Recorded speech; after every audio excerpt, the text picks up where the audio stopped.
paturi nephan nising ki hangalam thanji pune nang phan near juji manang kang hon se ra than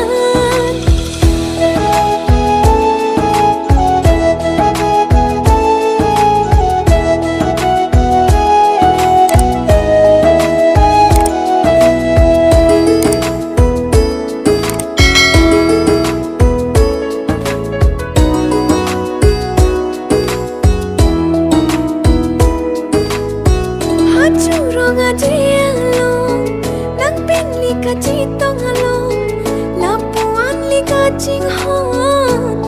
nang sing vito lang mana haturong chialong nakpinli ka chitong along lapuan li ka ching hon nising di dulang kang hon lam cha ting ni ri na itu honalam thir klang le do verna lam cha teng ni un e tu makang honalam thir klong le do verna ni sing ki hangalam thanji pune nang phan near juji manang kang hon se ra than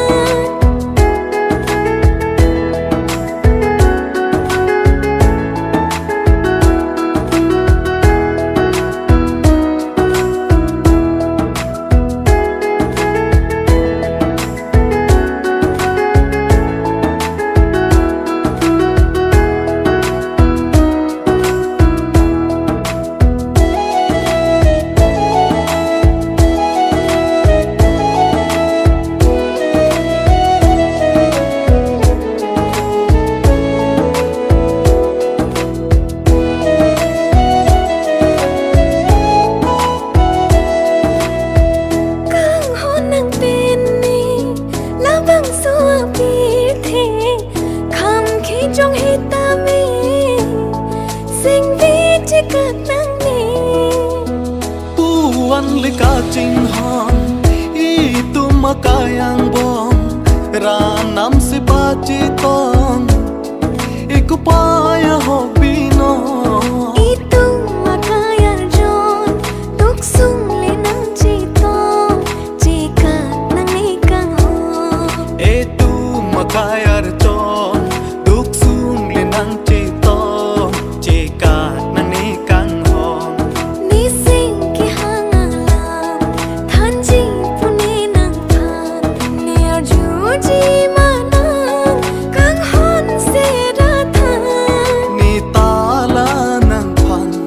ni sing ke hang ko an ni ju ji alam paturi ne phan na re na re na na na re na re na na na re re re na na na na na na re na re na na na na re na re na na na re na re na re na ni sing ki hangalam thanji pune nang phan near juji